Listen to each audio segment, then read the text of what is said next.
Assalamualaikum warahmatullahi wabarakatuh.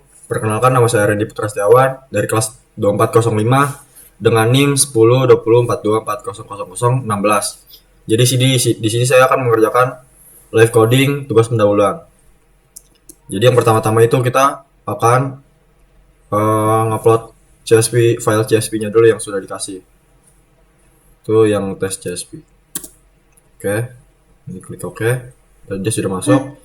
Jadi kita akan memulai live codingnya.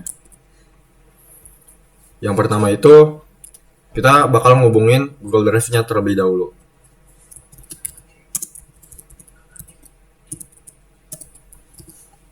Drive, Google Collab, sorry,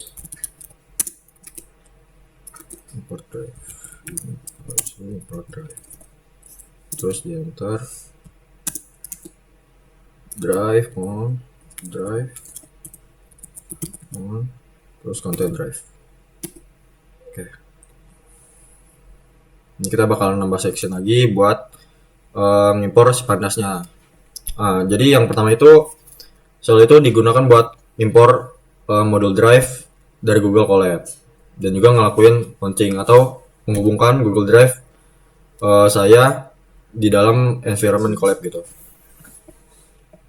Yang kedua itu bakal import pandas.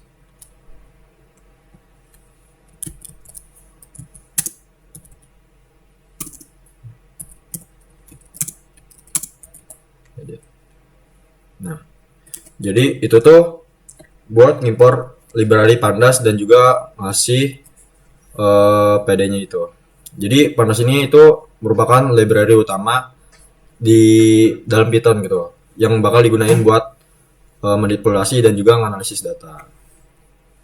Saya akan nambah section baru lagi, yaitu membaca dataset. Di sini pdread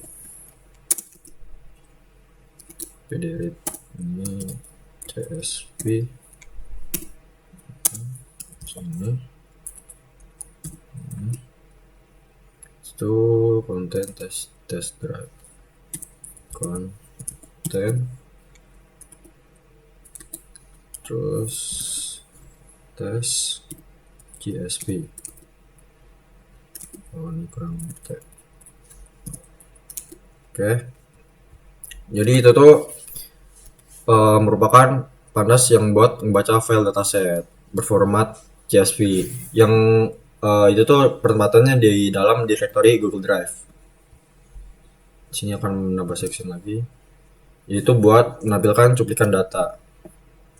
Jadi cuplikan data itu digunakan buat melihat secara langsung bentuk data.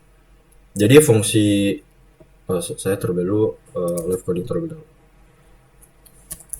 Print.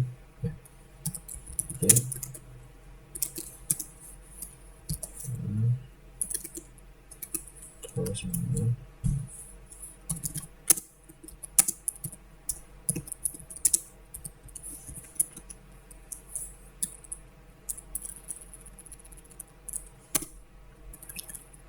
Saya menggunakan ini biar saat dibaca dia akan rapi gitu data.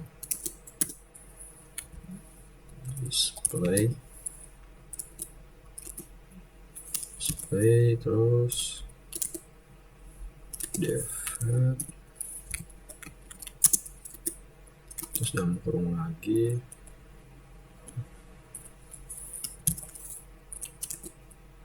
terus 10. Nah, kita buat juga buat bagian bawahnya.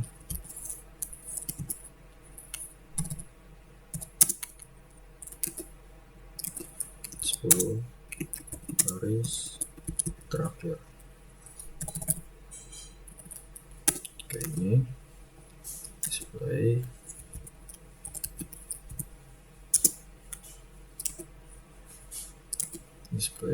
terus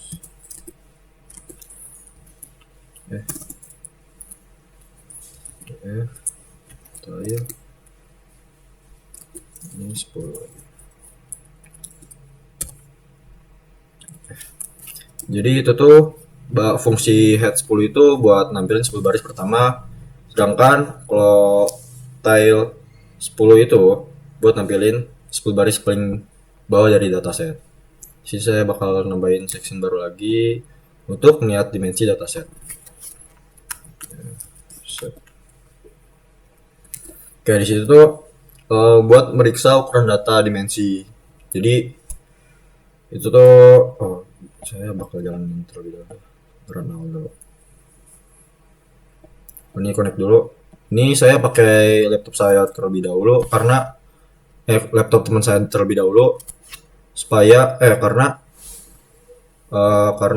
laptop saya sedang crash. Continue saja. Dan continue. Oke. Dia bakal jalankan terlebih dahulu. Kita coba berselap 3. Nah, si DFShape ini itu tuh ada output 1459 dan juga 80. Itu tuh berarti data aset saya memiliki 1459 baris dan juga 80 kolom. Nah, di sini di section baru saya akan menampilkan informasi struktur data.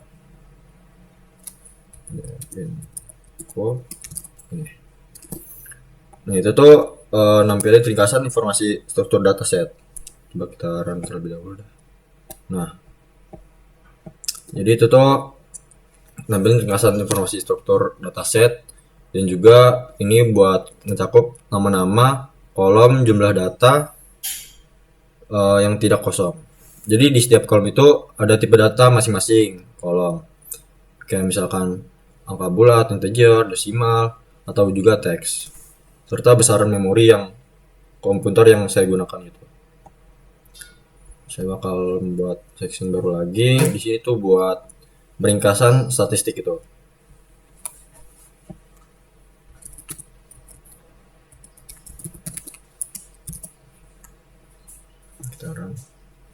Nah, itu tuh bakal ngasilin ringkasan statistik deskriptif buat semua kolom numerik, yaitu angka.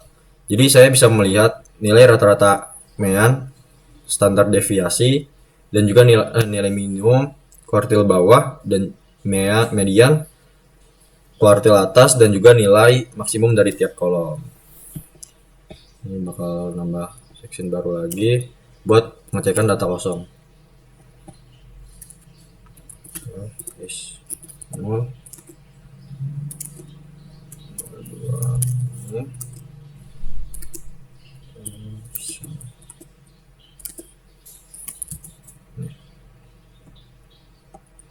Nah, itu tuh ngecek dan juga ngitung total data yang kosong atau hilang gitu. Jadi ini tuh tahapan penting sebelum melakukan pembersihan data atau data cleansing. Sini nambah section lagi buat ngecek data duplikat.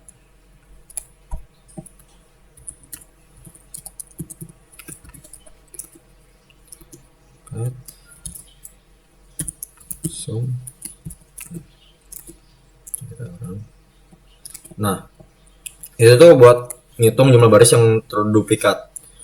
Jadi dari output yang dihasilkan itu 0. Jadi di situ tuh kelihatan bahwa nggak ada baris yang terduplikasi di dataset saya gitu. Sini bakal nambah dataset lagi, nambah section lagi buat import library visual.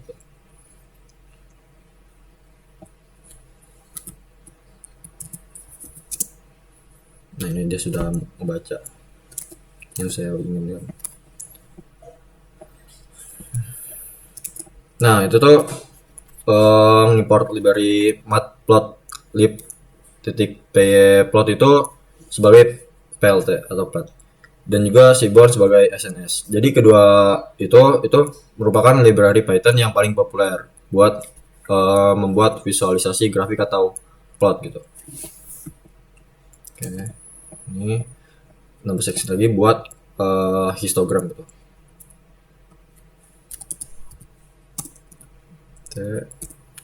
Figur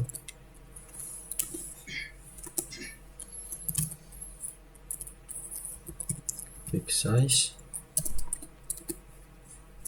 big size nya itu apa ya, kalau lagi 10,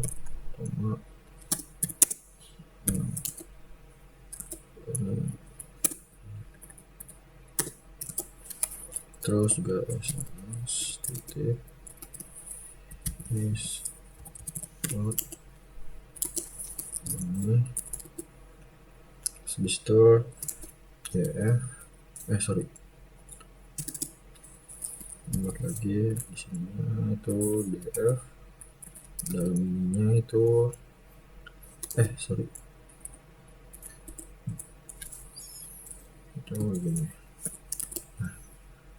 gr live area df area gf live area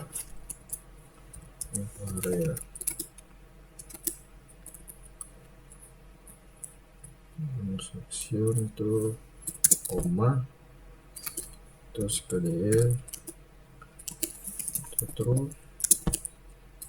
terus kita nambah color juga, colornya itu sky blue, boleh sky blue boleh.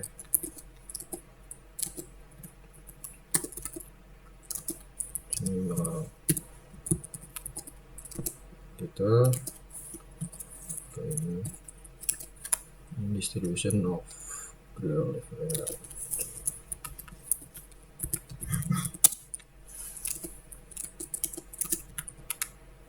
Nah, ini sudah membaca. Ini kurang. Frekuensi.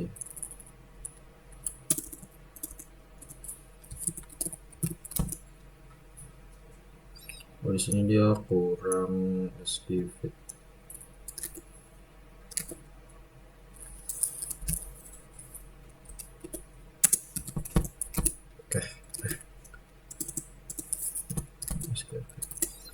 Oke, terus di bawah lagi buat nampilin sini datanya. Oke, kita jalankan. Sebentar. Itu his spot. Sebentar, clip area. Sebentar.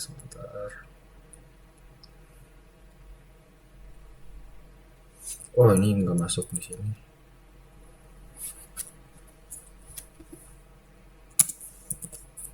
Sorry.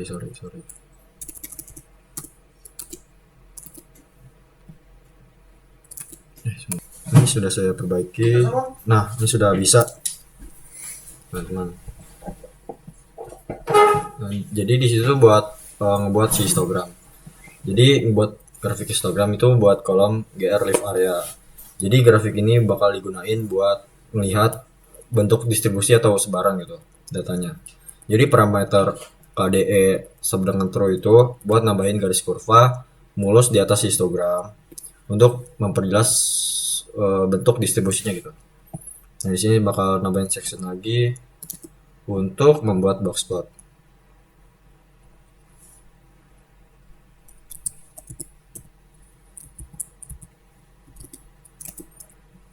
Figur, terus ini, terus big size lagi,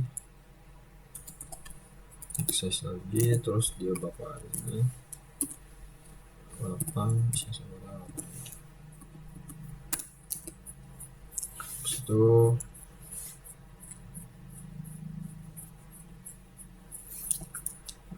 SMS box plot lagi, SMS box plot habis itu ini X sama DF ini bentar. Itu harusnya itu bakal nih variability gr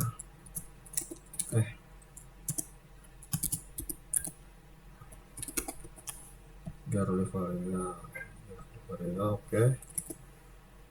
Terus habis itu di sininya lagi nambah lagi buat si colornya, color light green mungkin.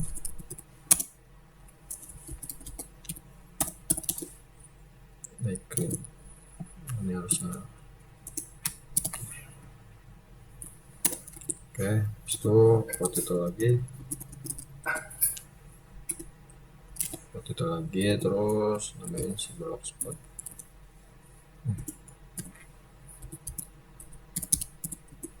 Block spot oh ini dah. Nah, kurang ini. Oke.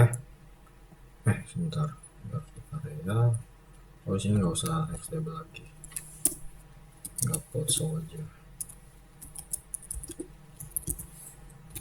Oke. Run. Oh masih error. Aksesnya harusnya ini kurang sembarangan. Nah ini akses ini masih nggak bisa ya. Box ini harusnya box spot apaan, box spot harus box plot terus xdf terus gear live area ini light green terus habis itu live area kan. Ini nggak sama nih, itu box plotnya ini kurang L. Nah ini dah. Jadi grafik itu tuh buat kolom gear live area lagi. Jadi box itu berguna buat melihat sebaran letak data secara statistik gitu. Jadi terus juga sekaligus buat mendeteksi gimana sih secara visual itu apakah data pencilannya atau outlier itu berupa titik di luar rentang formal, rentang normal. Dan yang terakhir itu saya bakal nambah section lagi. Terakhir itu buat ngapus data duplikat.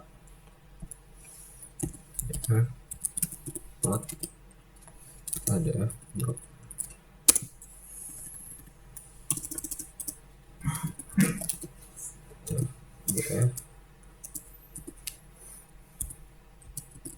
df drop duplicates terus ini.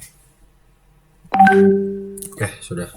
Jadi paling terakhir itu buat eksekusi perintah buat ngapus sebaris data yang diduplikat dari dataset. Terus habis itu tuh dia bakal nyimpan kembali dataset yang sudah bersih buat kembali ke dalam variabel df. Jadi meskipun di sel 9 itu hasilnya 0, tidak ada duplikat. Terus langkah ini juga umumnya sering ditulis praktik buat mencegah pencegahan yang baik. Jadi dalam proses pembersihan data.